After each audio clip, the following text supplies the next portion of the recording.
Former Liberal MP and ultra-marathon runner Pat Farmer setting off from Hobart this morning on a 14,000k journey ending in Uluru around the same time the vote will be held. My footsteps are the thread that will weave together this magic tapestry that will take us on into the future. He'll be spruiking the value of the voice in the local communities he visits. The PM confident the pro-voice lobby has legs. This is an opportunity to change the nation for the better. There is a way forward. This isn't it. The No campaign today unrolling its media marathon with a series of ads. Vote no if you don't know. Not challenging the star power of the Pro Party, the No side instead opting for regular Aussies, saying the vast majority of Indigenous people have no idea what the voice is. Who is the voice really going to be? Will it represent remote communities? Will it represent the vulnerable? So 6 months until the vote, the wrangling of political rhetoric is now well underway. A stronger, more united Australia. Will it really create unity or divide us even more?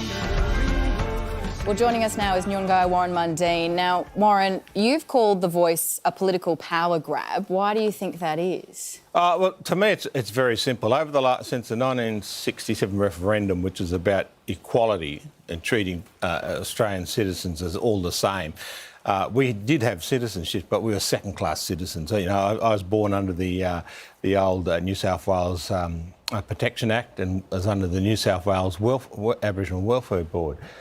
67 changed all that. All those laws disappeared.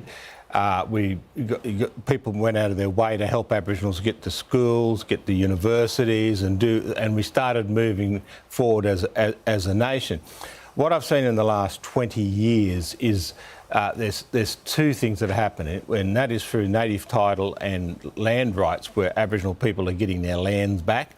They've got about 25% of Australia now, probably a little bit more.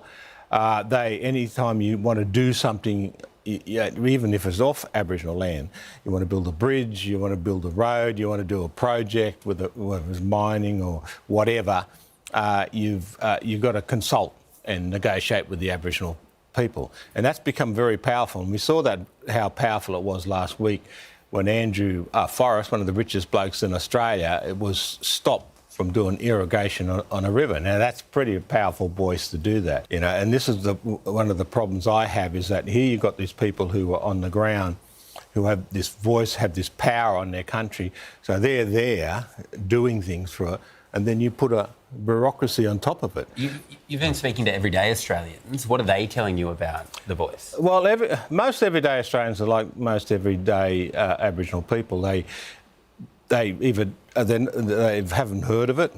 Yeah. They don't understand it. They don't know what it is.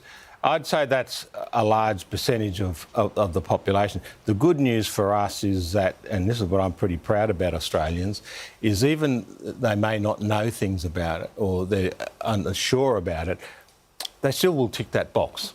And the reason they do that is because they really want to see a change for Aboriginal people, a better change, and that's made me very happy. You don't want them to tick that box? No, I do want them to tick the box in regard to recognition of Aboriginal and Torres Strait Islander people in the Constitution, but not on the voice. I think the voice is the wrong way to go.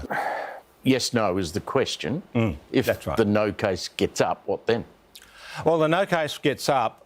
My thing is that I'm going to still fight for reconciliation. I'm still going to fight for Aboriginals to be recognised. Doesn't the no vote blow that up, though?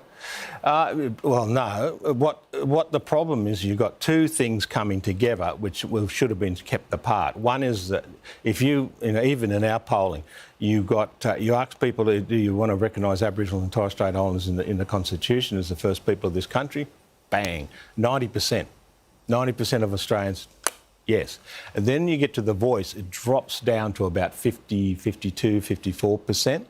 And then there's very soft support, as I was saying before, that they sort of tie those two things in. But when you start talking about structures, when you start talking about operations, then it drops again. So just on politics, there's been suggestion you put your hand up to take over the vacant Senate spot in New South Wales from the great Jim Molan? You're going to put your hand up? I have no comment about that. You know, I'll take that as a yes. You know, look at me. I'm only That's a 26. yes. Look what politics does to you. Well, then you've got a long career ahead of you, and I agree with you. I think that was a yes. Yeah, it was. It That wasn't was a a yes. no. It wasn't. You heard it here first. Yeah, Warren, thank you so much for your time. Oh, tonight. thanks for having us, and this has been a great conversation. Thank you.